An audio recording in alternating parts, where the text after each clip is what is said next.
Donnie Pangilinan and Bel Mariano. Si Donato Antonio Laksa Pangilinan, Feb 10, 1998. Matapos tong umingay ng bonggang-bongga, bigla na lang nagpahinga.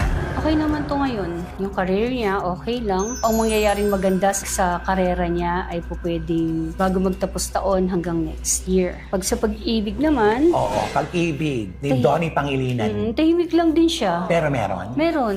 Kung sino man yung girlfriend dito, sila pa rin naman. Di ba ito naghiwalay? Naghiwalay nga, di ba? Naghiwalay daw sila eh. Baka naghiwalay lang sila para sa career nila. Ang karelasyon niya ba yung kalab team niya? Dito sa Baraha, oo.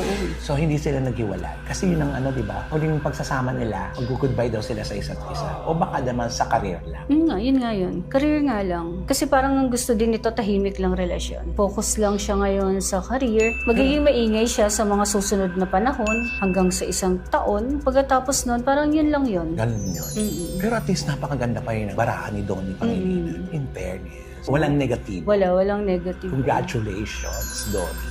Okay, next. Si Belinda Angelica Mariano, June 10, 2002. Oo, ito din eh. Tahimik lang Tahimik sila. lang Tapos sila. parang nakafocus lang sa trabaho. Kasi mga bata pa ito eh, no? Yun lang yung Pinapahalagaan talaga attention nila Oo. ngayon. Oo. Ang kanilang mga trabaho. Baka naman kaya sila nagpaalam dahil may kanya-kanya silang magiging love team na bago. Tahimik lang din to. Pareho sila ni Donnie, no? Sa Career. pagmamahal, sila lang din eh. May karelasyon din to eh. O, di ba? Nagtutugma ang mga bata. Maaari ito ay napag-usapan na nila. Tahimik lang din.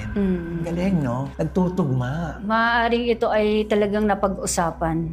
Pinag-usapan, pinagplanuhan para sa kinabukasan din nila. Yan ang kay Bel Mariano. Okay, next.